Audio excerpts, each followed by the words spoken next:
Student, welcome to online study.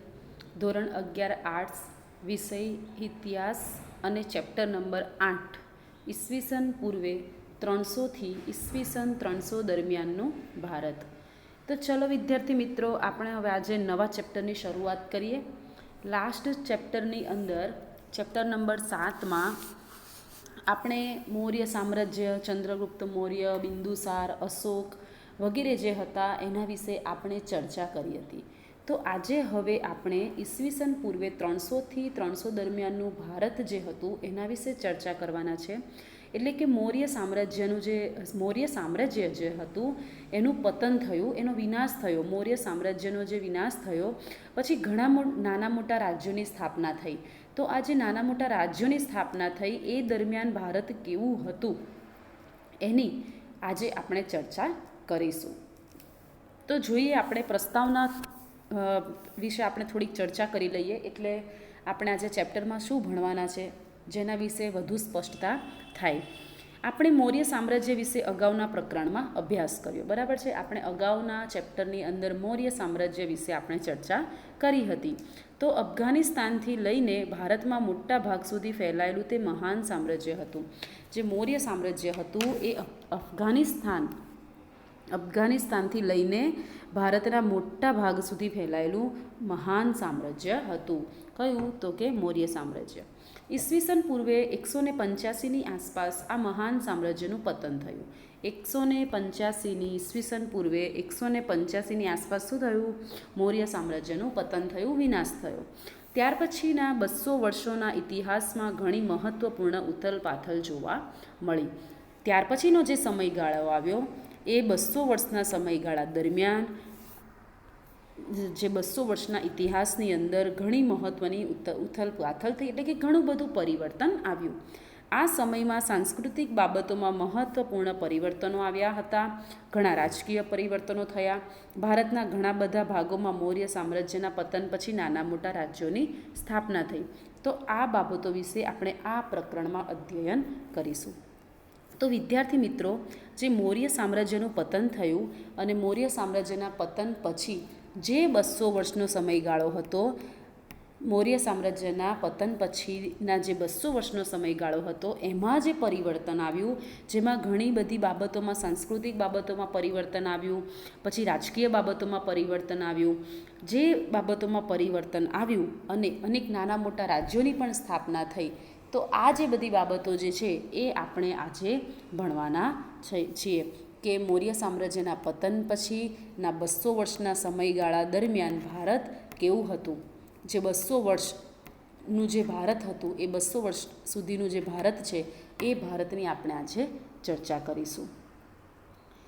સાહિત્ય ક્ષેત્રે જોઈએ કે સાહિત્ય ક્ષેત્રે શું પરિવર્તન આવ્યું અથવા સાહિત્ય ક્ષેત્ર કેવું હતું મૌર્ય સામ્રાજ્યના પતન પછી ઈસવીસન પૂર્વે 300થી 300 દરમિયાનનું જે ભારત હતું, જેમાં સાહિત્ય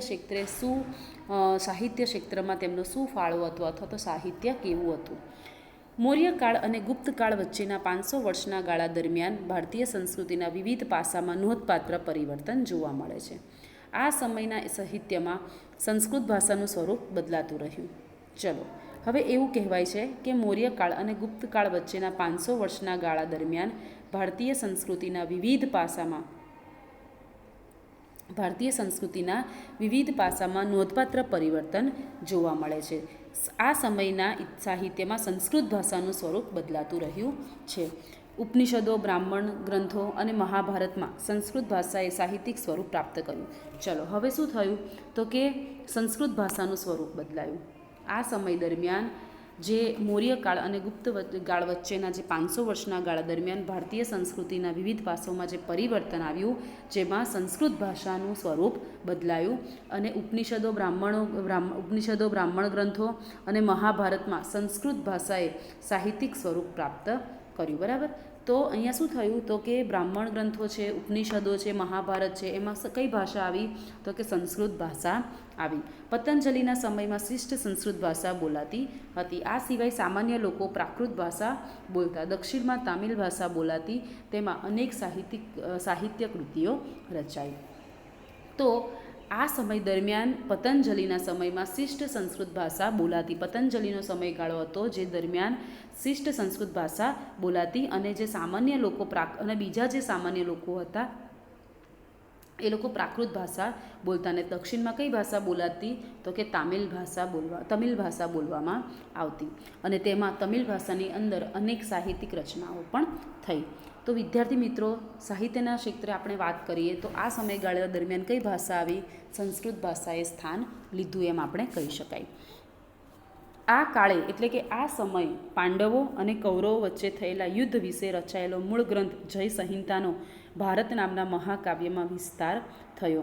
ક્રમશઃ ગુપ્તકાળ આવતા સુધીમાં તો તે મહાભારત ગ્રંથમાં પરિવર્તન પામ્યો. હવે કૌરવો અને પાંડવો વચ્ચેના યુદ્ધ વિશેનો ખ્યાલ મૂળ ગ્રંથ કયો હતો? જય સંહિતા. જો વિદ્યાર્થી મિત્રો યાદ રાખજો કે આ સમય દરમિયાન કૌરવો અને પાંડવો વચ્ચે જે યુદ્ધ થયું તેના વિશે જે ગ્રંથ રચાયો એ ગ્રંથનું નામ હતું જય સંહિતા. એનો ભારત નામના મહાકાવ્યમાં વિસ્તાર થયો. એનું પરિવર્તન કરવામાં આવ્યું મહાભારત નામના પુસ્તકમાં, અને ગુપ્તકાળ આવતા સુધીમાં તે મહાભારત ગ્રંથમાં પરિવર્તન પામ્યો. એટલે કે મહાભારતને પહેલાં જય સંહિતા કહેતા, અને ત્યાર પછી તે ભારત નામના મહાકાવ્યમાં વિસ્તાર પામ્યો. એટલે કે પછી શું બન્યું? ભારત નામનો ગ્રંથ બન્યો. ભારત નામનો મહાકાવ્ય તરીકે તેનો વિસ્તાર પામ્યો. જે મહાકાવ્ય આપણે મહાભારતને મહાકાવ્ય કહીએ છીએ, જે શું કહેવાતું? ભારત. અને ત્યાર પછી ગુપ્તકાળ આવતા સુધીમાં તે કયા નામે ઓળખાતો થઈ ગયો? તો કે મહાભારત નામે આ ગ્રંથ પરિવર્તન પામ્યો હતો. તો મહાભારત નામે આ ગ્રંથ આપણને ઓળખાતો થઈ ગયો. હવે ઈસવીસનની આરંભિક સદીઓમાં કૃષ્ણ અને ભગવદ્ ગીતાનો મહિમા થયો હોય તેમ જણાય છે. હવે ઈસવીસનની આરંભિક જે સદી હતી, શરૂઆતની જે સદી હતી, તેમાં કૃષ્ણ અને ભગવદ્ ગીતાનો મહિમા હોય તેમ જણાય છે. રામાયણની રચના મહાભારત કરતાં મોડી થઈ છે. રામાયણ જે છે એ મહાભારત પછી આવ્યું. શરૂઆતનું રામાયણ શુદ્ધ સંસ્કૃતમાં રચાયું. રામચંદ્રના દેવી સ્વરૂપનું ગાન અને મહિમા આ સમયથી શરૂ થયા. તો રામાયણ જે છે એ શરૂઆતમાં શુદ્ધ ભાષા સંસ્કૃત ભાષામાં રચાયું હતું. અને જે રામચંદ્રના દેવી સ્વરૂપનું જે ગાન છે, એટલે કે રામચંદ્ર ભગવાન જે છે એનું સ્વરૂપ જે છે, એનું વર્ણન જે છે એ આ સમયથી શરૂ થયું હોય એવું માનવામાં આવે છે. ત્યારબાદ આ સમયમાં સાહિત્યમાં પુરાણોનું પુનઃ સંક્રમણ થયું. એટલે કે જે સાહિત્યો હતા, જે પુરાણો હતા, એનું ફરીથી નવું સ્વરૂપ એને આપવામાં આવ્યું. ધાર્મિક, રાજકીય નિયમો, કાયદાઓ અને રિવાજો વગેરે પર સ્મૃતિ સાહિત્યનું સર્જન આ કાળમાં થયું. સ્મૃતિ ગ્રંથોમાં મનુસ્મૃતિ, પછી વિષ્ણુ સ્મૃતિ, નારદ સ્મૃતિ અને યાજ્ઞવલ્ક્ય સ્મૃતિની રચના ઈસવીસન આરંભિક સદીમાં થઈ છે. હવે જુઓ, ધાર્મિક, સામાજિક, રાજકીય નિયમો, કાયદાઓ અને રિવાજો વગેરેનું સ્મૃતિ સાહિત્યમાં સર્જન આ કાળમાં થયું. વગેરેનું સ્મૃતિ, જે ગ્રંથો આપણે કહીએ છીએ ને, એમાં એક સ્મૃતિ પણ કહેવાય. ગ્રંથને શું કહેવાય? સ્મૃતિ પણ કહેવાય. તો બધા જે પુસ્તકો હતા એનું સ્મૃતિમાં પરિવર્તન થયું. જેમાં સ્મૃતિ ગ્રંથોની વાત કરીએ તો મનુસ્મૃતિ છે, વિષ્ણુ સ્મૃતિ છે, નારદ સ્મૃતિ છે, યાજ્ઞવલ્ક્ય સ્મૃતિ છે વગેરેની રચના આ સદીમાં થઈ. હવે સંસ્કૃતમાં લલિત સાહિત્ય ક્ષેત્રે મહત્વપૂર્ણ કાવ્યોની રચના જોવા મળે છે. આ કાળમાં મહાકાવ્યો અને રૂપક સર્જન થયું. અશ્વઘોષે સંસ્કૃત સાહિત્યમાં મહત્વપૂર્ણ પ્રદાન કર્યું, જેમાં તેમણે શારીપુત્ર પ્રકરણ નામનો મહત્વપૂર્ણ ગ્રંથ લખ્યો છે. બુદ્ધચરિત અને સૌદરનંદન નામના અન્ય 2 ગ્રંથો પણ તેમના મહત્વપૂર્ણ પ્રદાન તરીકે ઓળખાય છે. સંસ્કૃતમાં લલિત્ય સાહિત્ય ક્ષેત્રે મહત્વપૂર્ણ કાવ્યોની રચના જોવા મળે છે. આ કાળમાં મહાકાવ્યો અને રૂપકોનું સર્જન થયું. એટલે કે મહાકાવ્યો, કાવ્યો, સાહિત્ય, સ્મૃતિ વગેરે પુસ્તકો, એનું જે મહાકાવ્યો છે તેનું પણ સર્જન થયું. અને અશ્વઘોષે સંસ્કૃત સાહિત્યમાં મહત્વપૂર્ણ પ્રદાન કર્યું. અશ્વઘોષ નામના જે કવિ હતા તેમણે સંસ્કૃત સાહિત્યમાં મહત્વપૂર્ણ ફાળો આપ્યો, જેમાં તેમણે શારીપુત્ર પ્રકરણ નામનો મહત્વપૂર્ણ ગ્રંથ આપ્યો. જેમાં કયું હતું? એક શારીપુત્ર. બુદ્ધચરિત અને સૌદરનંદન નામના અન્ય 2 ગ્રંથો પણ તેમને પ્રદાન કર્યા. અહીંયા જુઓ તમે, બુદ્ધચરિત અને સૌરનંદન નામના 2 ગ્રંથો પણ તેમના મહત્વપૂર્ણ પ્રદાન તરીકે ઓળખાય છે. એટલે કે આ સમયગાળા દરમિયાન જે કવિઓ અને લેખકોએ જે તે ફાળો આપ્યો સાહિત્ય ક્ષેત્રે, તેની વાત પ્રસ્તુત પેરેગ્રાફની અંદર કરવામાં આવી છે. આ સમયના સંસ્કૃત કવિઓમાં ભાસ સૌથી મહત્ત્વનું સ્થાન ધરાવે છે. હવે સંસ્કૃત કવિઓ જે હતા, મહાકવિ ભાસ છે, કાલિદાસ છે વગેરે, જેમાં ભાસ જે હતા એ મહાકવિ ભાસ એ સૌથી મહત્ત્વનું સ્થાન ધરાવે છે. તેમનું સ્વપ્ન વાસવદત્તમ ખૂબ જ પ્રસિદ્ધ છે.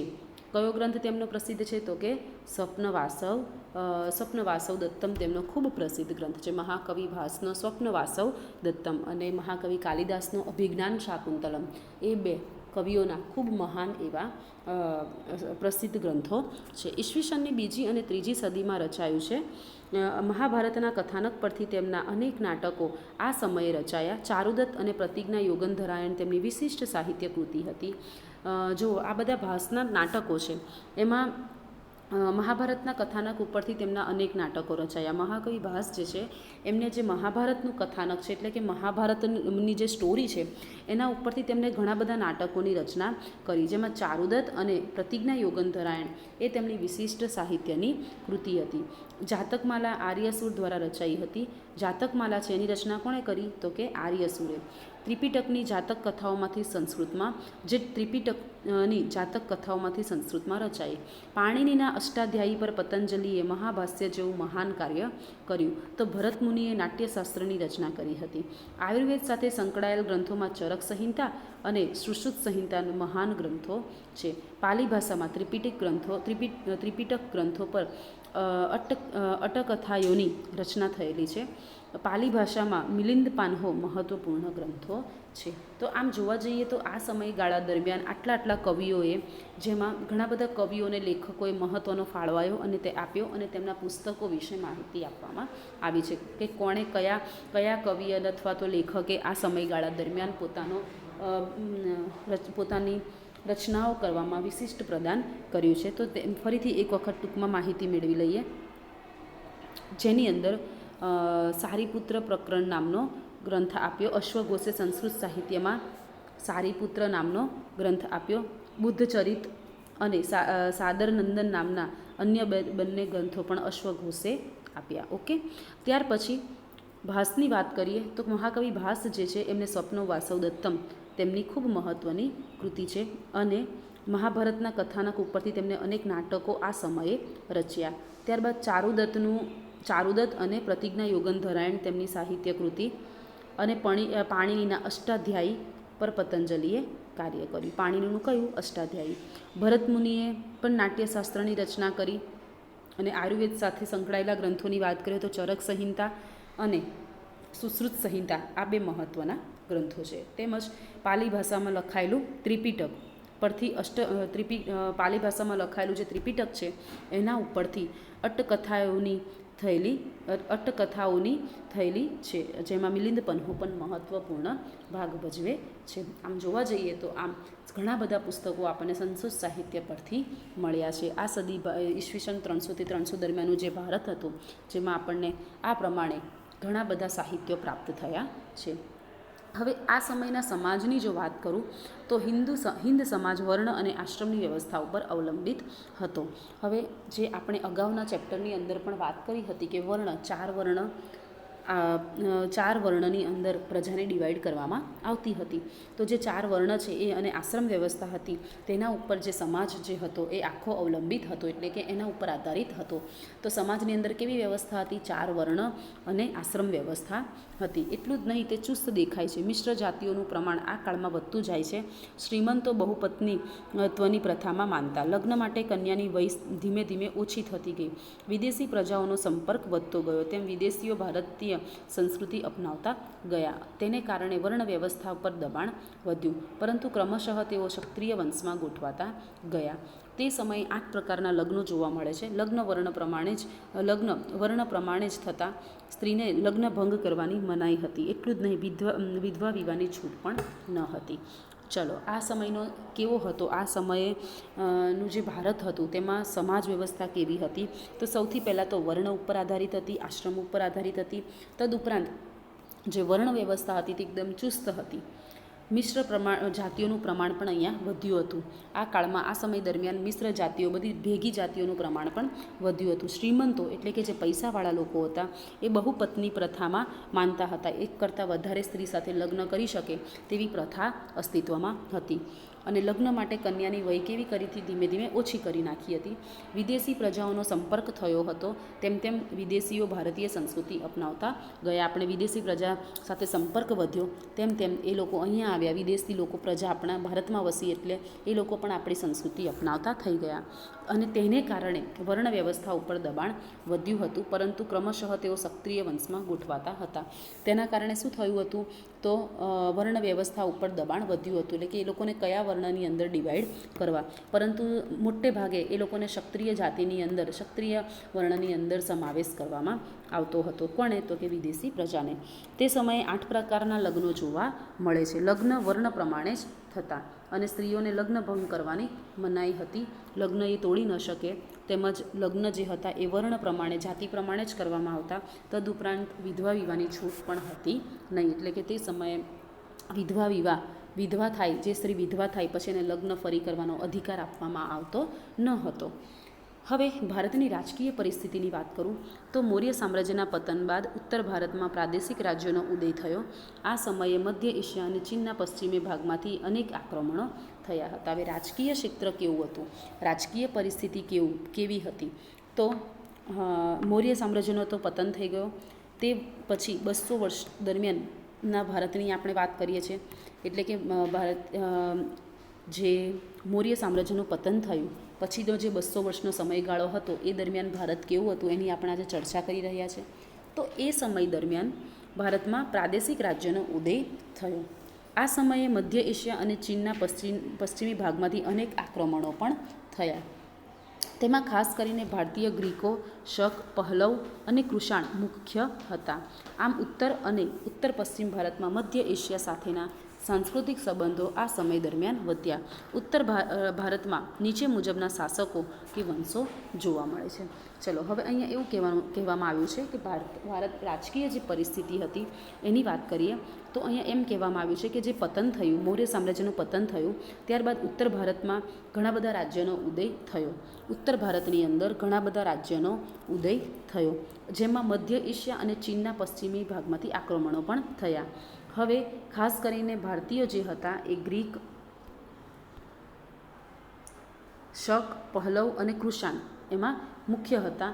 આમ ઉત્તર પશ્ચિમ મધ્ય એશિયા સાથેના સાંસ્કૃતિક સંબંધો આ દરમિયાન વધ્યા, એટલે કે એકબીજા દેશો સાથેના સંબંધો જે હતા, સાંસ્કૃતિક સંબંધો હતા તે વધ્યા અને તેને કારણે નીચે મુજબના શાસકો કે વંશો જોવા મળે છે. ઉત્તર ભારતમાં નીચે મુજબના શાસકો કે વંશો જોવા મળે છે, એટલે કે એકબીજા સાથેના રિલેશન બન્યા, સાંસ્કૃતિક સંબંધો સુધર્યા. એના કારણે શું થયું? તો કે અનેક શાસકો અને વંશો એ સમય દરમિયાન જોવા મળે છે, જેમાં શૃંગ વંશ છે એની આપણે ચર્ચા હવે નેક્સ્ટ સેશનની અંદર કરીશું. નેક્સ્ટ પાર્ટની અંદર આપણે હવે જે વંશ વધ્યા, વંશ અસ્તિત્વમાં આવ્યા એ વંશની આપણે આગળ વાત કરીશું.